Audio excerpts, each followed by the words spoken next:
사람이 특히 청년 시절에 뭘 했냐가 정말 중요한데 네. 노동운동에 살아있는 전설이잖아요. 예. 아니 노동운동을 어떻게 합니까? 그 뭐 철탑 같은 거 올라가가지고 막 20일 30일째 안 내려오고 막 뭐 어디 점거해가지고 안 나오고 그러니까 아니, 고문도 견뎠던 분이에요. 불리한 입지에 처해서 그걸 견디면서 상대방이 돌아버리기 직전까지 가게 해가지고 내가 원하는 바를 뜯어내는 종류의 그런 싸움, 우리 국힘의 수많은 도련님들은 절대 못하는 그런 싸움, 그것이 김문수의 특기다.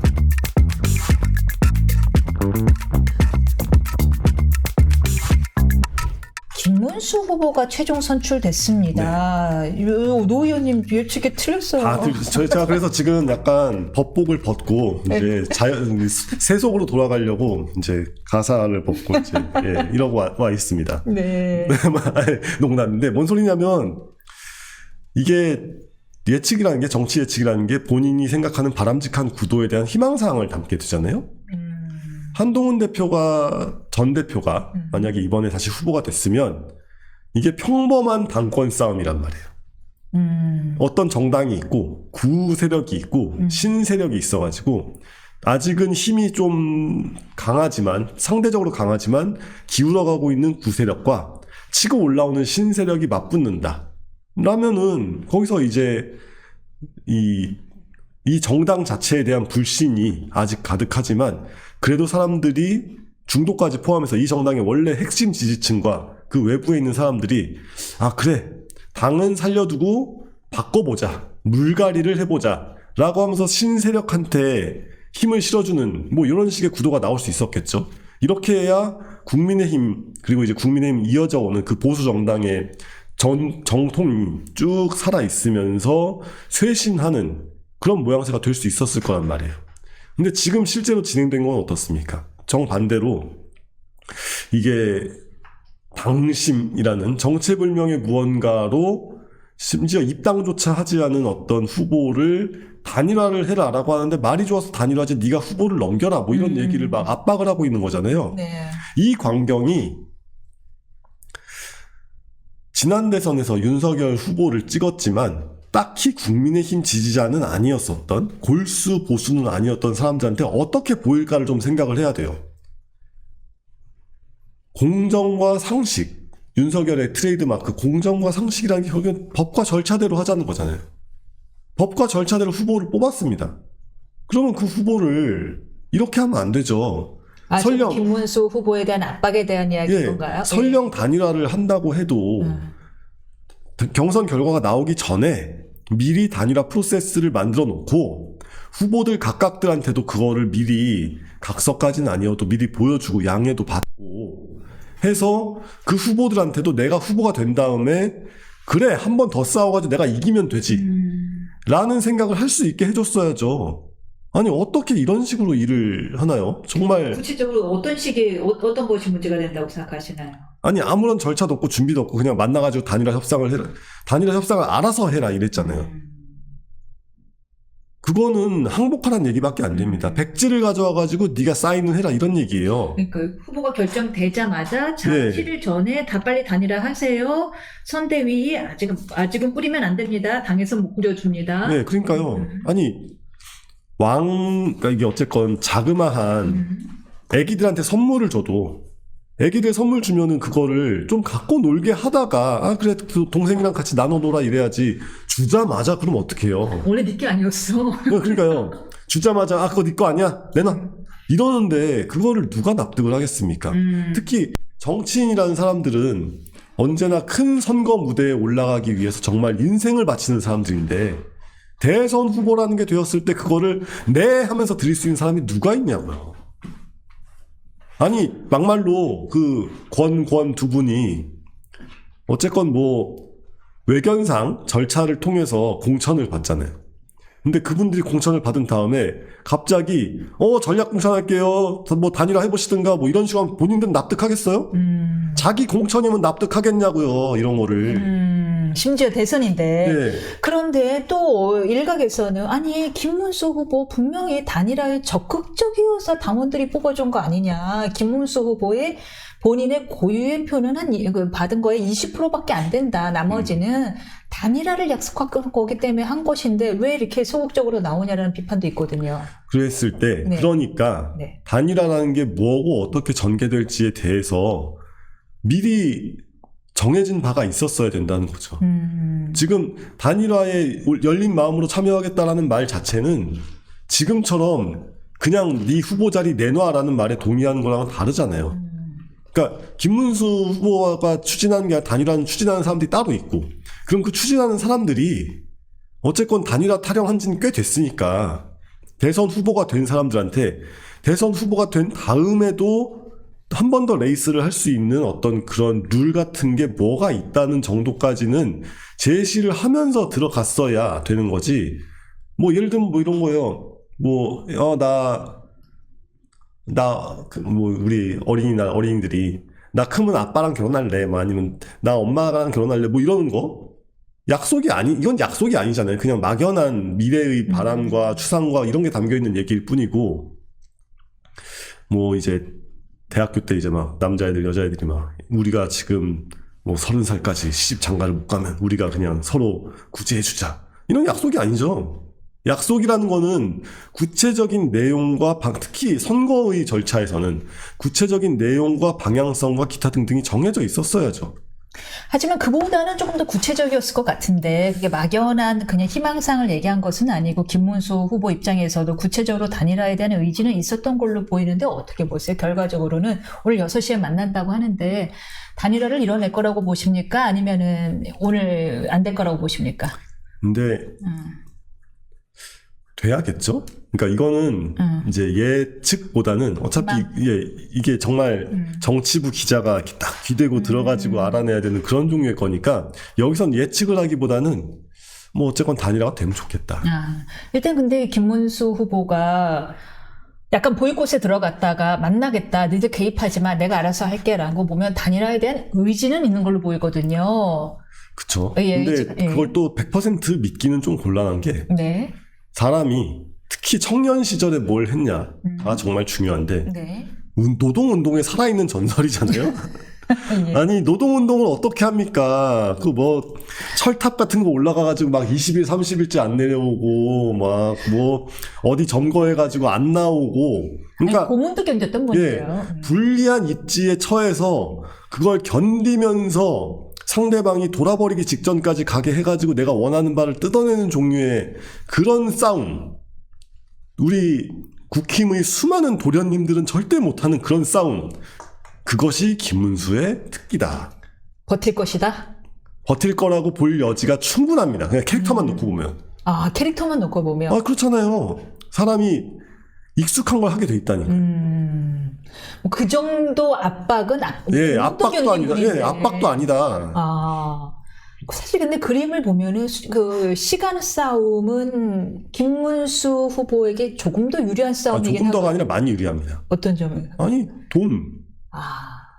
물론 뭐 그게 뭐 당 내에서 뭐가 어쩌고저쩌고 하지만 당무 우선권이라는 게 뭐냐, 일종의 전시작전권 같은 거란 말이죠. 그러니까 당원 당규가 다 있고 뭐가 있지만 대선이라는 전쟁을 치르는 상황에서는 그게 아니라 그냥 총사령관이 지시하는 대로 해야 된다라는 굉장히 막연하고 추상적인데 막강한 권리가 주어져 있어요.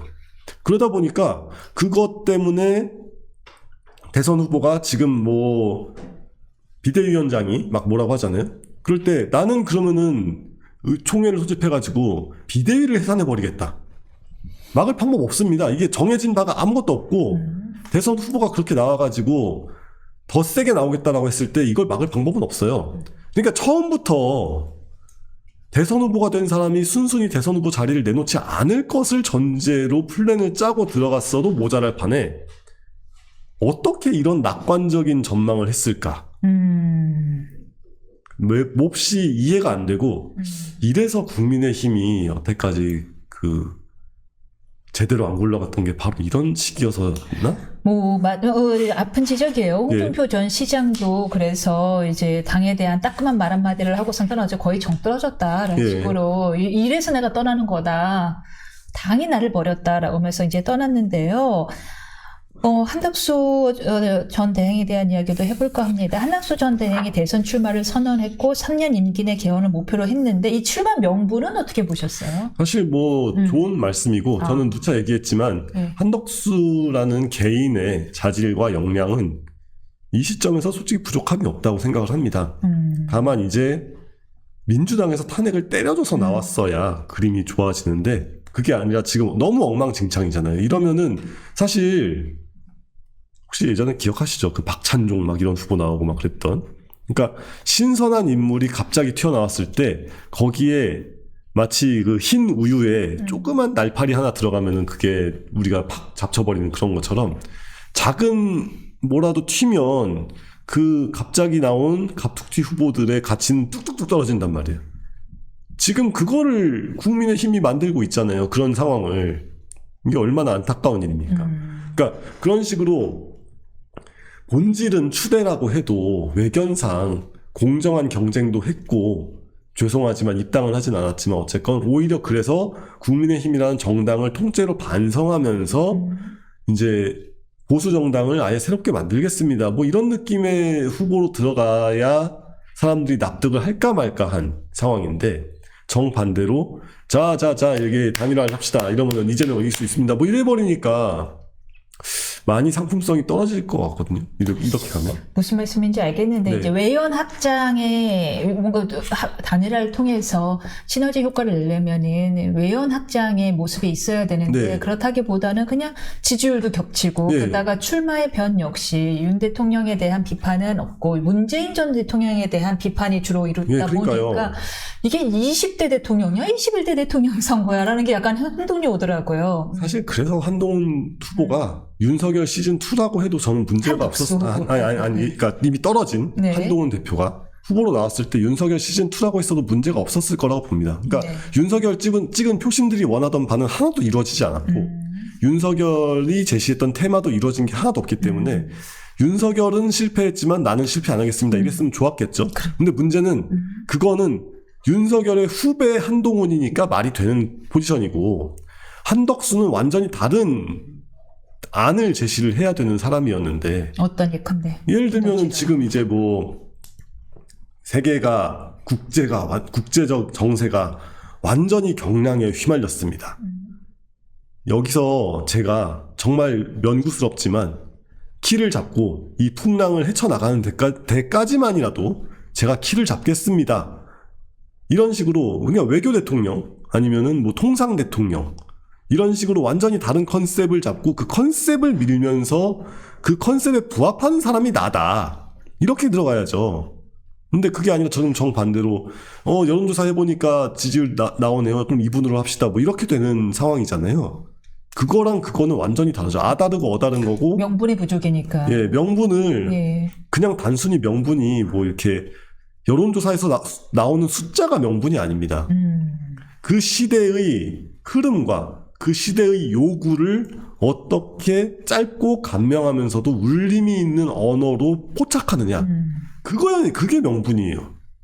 그러면 한덕수에게 주어진 역사적 사명이라는 거는 저 방금 얘기한 것처럼 대외적, 특히 이제 내부도 심각하지만 대외적 폭풍을 제가 여태까지 1등 항해사만 해왔던 사람인데 선장이 이렇게 된 상황에서 제가 키를 잡겠습니다. 라고 해야 되는 거죠. 근데 그런 식이 아니잖아요, 지금. 그게 아니라 그냥 지지율 되는 한덕수를 밀어붙이는 특정 정당의 특정 세력의 문제처럼 보이는 장면을 계속 만들어주고 있으면 설득이 되겠습니까? 설득이 되겠느냐. 게다가 뭐 단일화가 무슨 효과가 있는지도 모르겠네요. 예. 이 세력의 바지 사장 1, 이 예. 세력의 바지 사장 2, 약간 이런 그러니까 느낌. 그런 그림이 안 나올 수 있도록 최선을 다했어도 모자랄 판에 네. 그걸 대놓고 제가 그 60인의 추대에 있을 때부터 계속 비판했던 게 이런 거예요. 이게 계속 얘기하지만 원래부터 정치판에서 닳고 다른 사람들은 초코우유, 커피우유, 딸기우유 뭐 이런 사람들이에요. 근데 새로 등장한 사람들이 흰우유란 말이에요. 흰우유는 금방 더러워진다고 이게 뭐가 빠지면 안 돼. 이게 잡티가 들어가면 안 되는데 잡티를 자기네가 뿌리고 시작하지 않습니까? 그런 면에서 지금 이번 대선에 국민의힘이 진짜 어려운 거는 대선의 승패를 떠나서 선거라는 게 치르는 과정에서 정당과 정치 세력의 방향성을 규정을 해주잖아요. 이 당이 어떤 정당이고 어떻게 나갈지에 대한 비전 제시가 하나도 없다는 거거든요. 그래서 김문수 회생 방안이 그거와 이제 연결되는 건데, 딱히 회생을 진짜 할 수 있을지 없을지는 모르겠지만, 노동운동가니까 노동운동가답게 소외된 노동자들을 이렇게 끌어안는 행보를 그냥 어차피 뭐 이런 식이면 쫓겨날 것 같으니까 쫓겨나기 전에 노동운동가로서 대선 후보의 자리에서 포효를 해보시는 게 좋지 않을까. 전 이렇게 생각을 합니다. 뭔 말이냐. 솔직히 지금 국힘이 단일 후보로 대선을 치러도 40%의 벽을 넘길 수 있을지 없을지 애매하거든요. 아마 어려울 것 같은데. 빅텐트를 해도 그럴 거란 말이에요. 이유가 뭐냐? 기존에 원래 가지고 있어야 되는 집토끼, 특히 TK가 있고 PK가 있으면 PK의 집토끼들이 지금 많이 가출을 해버린 상태입니다. 그러니까 이 사람들이 꼭 민주당을 안 찍어도 이 사람들이 그냥 투표를 안 해버릴 가능성이 굉장히 커져 있단 말이에요. 이런 상태에서 PK의 그 공업지대가 그러니까 공업 제조업지대가 경제적으로 굉장히 쇠락하고 있고, 그 안에서 귀족노조에 들어가지 못한 사람들의 이 갈등도 굉장히 큰데, 거기서 조직되지 않은 노동자들, 그 사람들의 아픔을 보듬는 대선 후보가 나와줘야 됩니다.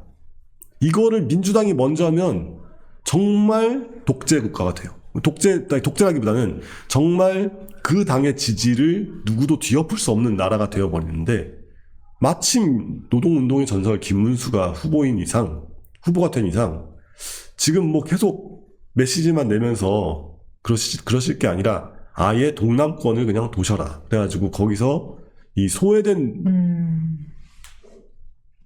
민주노총이 끌어안고 있지 않은 그 노동자들을 끌어안는 보수정당 후보가 나와주면 설령 이 대선 결과가 좋지 않아도 정당의 복원에 큰 도움이 될 것이다. 이렇게 생각을 합니다.